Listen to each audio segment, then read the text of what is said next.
mange tous les deux avec Marine. Tu es prêt? Oui. Eh ben.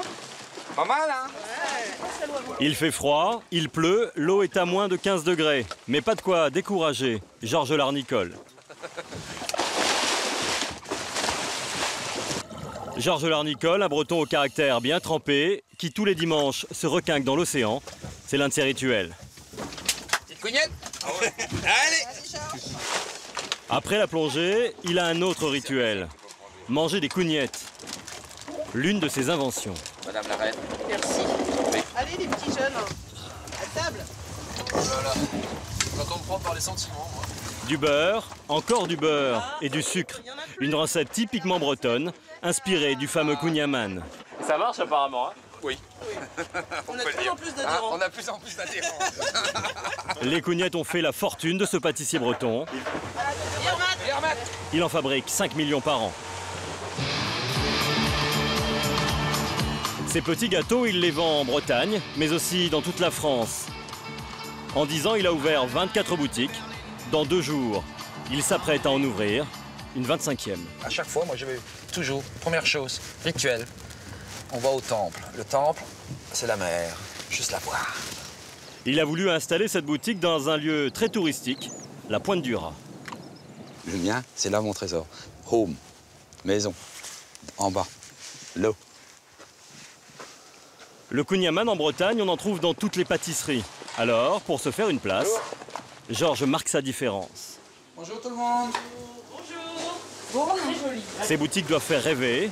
Il faut que les clients en aient plein les yeux. Vous allez voir, c'est beau. Hein. Alors, c'est sombre volontairement également pour qu'on puisse On ne vend pas des meubles. Par contre, l'ombre fait exister la lumière. Après, Les couleurs sont raffinées, les lumières tamisées. On se croirait presque dans une bijouterie. Il faut qu'ils aient une raison. Là, je vais mettre une lumière rouge, là-bas une lumière jaune, qui va diriger un peu les gens. Alors, sans s'en rendre compte, les gens, en fin de compte, ils vont voyager. C'est ce que j'appelle un voyage. Un voyage, on le construit. Hein. Voilà, action. On y va? L'endroit où Georges conserve ses bijoux, c'est la chambre froide. Venez toutes, que je vous montre une seconde. J'appelle ça le coffre-fort, hein, parce que... Puis on y est au frais. Là, c'est la banque. Tous vos cugnettes doivent toujours être ici. Elles sont toujours emballées. Hop, on prend tout, on amène et on commence à installer. D'accord?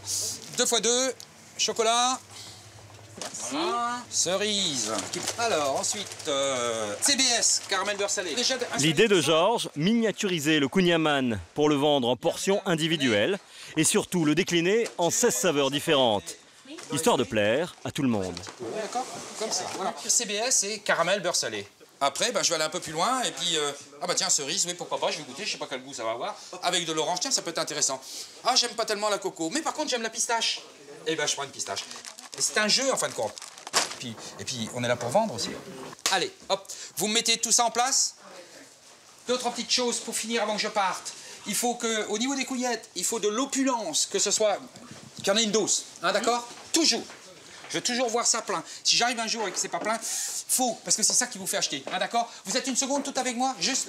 Avant de partir, il leur livre sa botte secrète, son hameçon pour attirer les clients. Plein de courage. Vous voyez comment les poissons rouges là-bas sont lumineux? Parce que sur le rouge, la lumière ressort, donc attire le regard. C'est-à-dire qu'on est d'abord attiré en haut par les cris, crac, regard, ah tiens c'est intéressant, je rentre. Et l'histoire commence. Son histoire à lui a tout du conte de fées. Elle commence à 1 heure de route d'ici, toujours dans le Finistère, au hall de Quimper. C'était là qu'étaient mes parents, que tout a démarré. Là, oui, derrière. Là, il y avait, mes parents avaient une petite échoppe. Comme ça, et toute la pâtisserie a recommencé là. Et aujourd'hui, il y a une belle peinture. Après tout, c'est pas plus mal. C'est la boulangerie, voilà. Sa mère tenait la boutique, son père Fernand était au fourneau. Il lui a transmis sa recette du kouign-amann. Il fabriquait ses gâteaux dans cette petite maison familiale où Georges a grandi avec ses 3 frères et sœurs et où sa mère vit encore. Maman! Coucou. Ça va bien? Ah, c'est pas vrai. En tenue. Comment vas-tu? Ça va? Ouais, toi? Ouais. Oh, qu'est-ce que c'est ça, non, hein? Germaine, 89 ans, une Bretonne pur beurre. La petite affaire familiale a commencé ici, au sous-sol de la maison. Ouais. Là, il y avait la stèle, là, portez le four. La stèle venait jusqu'ici. Pas fabriqué, maman vendait. Voilà, j'étais au hall à partir de 8 h jusqu'à 8 h le soir. C'est-à-dire, en fin de compte, c'était des vies qui se croisaient. Et j'ai élevé 4 enfants, sans personne. La famille ne roule pas sur l'or. Les enfants sont tous mis à contribution. Georges fait la plonge. Il a commencé à travailler, il avait, 61, 55, tu avais donc 8 ans quand on est arrivé ici. Donc à 8 ans déjà, il était à l'atelier, parce que mon mari, pour lui, tout le monde fallait qu'il travaille. Ah, je détestais le gâteau breton et le 4 quarts et le cognaman. Parce qu'il fallait laver des moules. À la mort de son père, Georges a 19 ans. Il fuit le kouign-amann et se lance dans la frite. Pendant plus de 2 ans, il sillonne la France, puis s'essaye à l'artisanat. Il travaille la corde, mais ça lui provoque des allergies. Il est forcé de revenir à son premier métier, la pâtisserie. Il s'y jette à corps perdu, jusqu'à devenir meilleur ouvrier de France. En 1999, à 43 ans, Georges a alors une idée qui va changer sa vie. Faire des mini kouign-amann, ces fameuses cougnettes. Pour les vendre, il investit toutes ses économies dans cette boutique. Il n'a pas les moyens de payer des employés. Il va alors contourner la difficulté en inventant la pâtisserie en libre service. Ouais, c'est bien. Voilà. Ça, c'est la base du concept. Les gens se servent, prennent ce qu'ils veulent, ce qui fait que c'était immédiatement un succès. Ils prennent leur petit sac, ils font un peu leur petite histoire. Tout de suite, ça a été fou, une explosion. Ce qui fait qu'au travers de ça, quand j'ai eu mes premiers chiffres, que les banques ont vu comment on vendait, quand j'ai eu besoin d'argent, ben, j'ai pas eu besoin d'insister beaucoup pour en avoir. Peut-être pas que je ne vais pas insister. On a envie de prendre. Vas-y, mignon, prends. Des boutiques ouvertes 7 jours sur 7 où l'on paye au poids. Pour les alimenter, pas d'intermédiaire. C'est lui qui fabrique tout. Le centre névralgique est situé en banlieue de Concarneau. Une usine de 4000 m² qui emploie 165 salariés. Ça va, André? Ça passe bien. Jusqu'à 30 000 cougnettes sortent d'ici chaque jour. En un an, la production a doublé. La pâte Olivier, c'est comment? Elle est pesée? Georges a légèrement modifié la recette de son père. Il y a rajouté du caramel et un soupçon de beurre. Combien on passe de beurre actuellement, semaine en été? En été? Ouais. Waouh, on est à 3 tonnes. Voilà. Par semaine? Par semaine, ouais. Et combien de beurre dans un kouign-amann à peu près? Combien de beurre? On va dire pour un kouign-amann de 1 kg, il y a... Du beurre, du sucre, de la pâte à pain. Georges a beau en produire des quantités industrielles, tout est fait à la main. Pour les parfums, il y a des collections chaque saison. Aujourd'hui, il teste une recette improbable, la cougnette à la confiture d'algues. J'aurais aimé que tu fasses des léchettes de gingembre, c'est coupé en longueur, et que tu rajoutes dedans. Même si c'est un peu ennuyeux, à un moment donné, clac, tu vas tomber sur du ginger. Et là, waouh, hein, ok? Ah oui, oui. Parfait.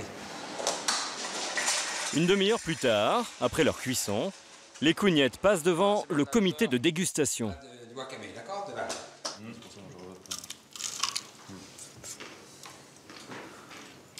Pour les pâtissiers de l'usine, la première bouchée a du mal à passer. On a perdu tout le côté iodé qu'on avait de l'algue brute, accrue. Accrue, ah bah. Une fois cuit, c'est à... Ah, c'est indéniable. C'est Dessalé, ouais. dessalé. Le sel. Moi, je mettrais un soupçon de pâte de noisette dedans. Oui. Oui. Citron, pâte de noisette, gingembre, ça va très bien ensemble et ça va jumper un peu l'arôme. Messieurs, merci. Là, il y a le week-end qui arrive. Continuez à réfléchir. La mixture aux algues est trop fade. Merci les amis. Georges doit revoir sa copie. Christine, c'est quelque part, hein? Christine. Christine Letellier est l'une des spécialistes des algues en France. Ah, Georges, bonjour. Comment vas-tu, dis donc? Bien et toi, comment vas-tu? Elle en vend à l'industrie agroalimentaire, mais aussi à des chefs étoilés. Je vais montrer des petites algues que tu connais pas par contre. Tu vois bien ce que je dis, hein? Tu vois, il me faut quelque chose qui paf. Donc voilà, je t'avais préparé le petit assortiment. D'accord. Voilà, tu vois, parce que là on est On va vraiment amener des au poissons temps rouges. des magnifiques algues de culture. Sinon, on est sur Palmaria, mais... Palmaria, c'est quelque chose, Palmaria, c'est la Dulce, c'est bretonne. Hein. Ça, non, mais tu l'as fait venir d'où, ça? Ça vient du Guilvinec, Guilvinec, Roscoff, tout le Finistère à peu près. Ah, ça y est, c'est bon.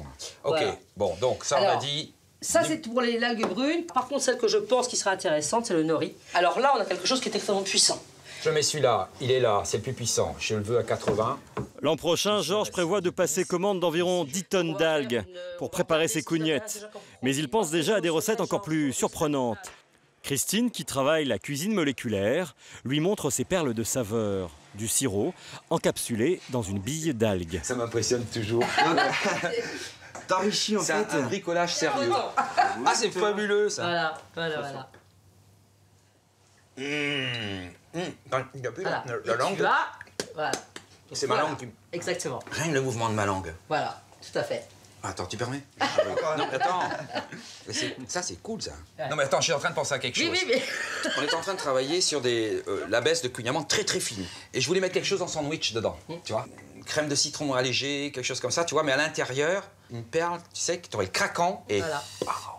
Feu d'artifice à la fin. Feu d'artifice. Ça, c'est du citron vert, ça, c'est de la framboise, de l'orange sanguine et de la truffe. Voilà. Ça, c'est de la truffe. Voilà. Ok, tiens, et de la cognette à la truffe, dis donc. Ouais. Voilà. Moi, je vais faire un dessert pour tous les restaurants à Paris avec le couille amande et la truffe. Ouais, ok, on y va. Allez, on y va. Avant de vendre ses cougnettes gastronomiques, Georges inaugure sa 25e boutique. Un moment qu'il partage avec sa femme et sa mère. La Pointe du Raz est un peu déserte en ce dimanche pluvieux, mais sa boutique fait quand même le plein. Ouais, c'est beau. C'est incroyable. Vous êtes fiers de lui? Ah bah oui, de nous tous. Bonjour tout le monde. Messieurs, dames, vous me permettez? Tournée générale, prenez tous une cougnette. Ça porte bonheur, hein. Enfin à moi surtout. Hein. D'ici la fin de l'année, Georges Larnicole ouvrira 3 autres boutiques à Paris, 2 à Londres et une au Brésil.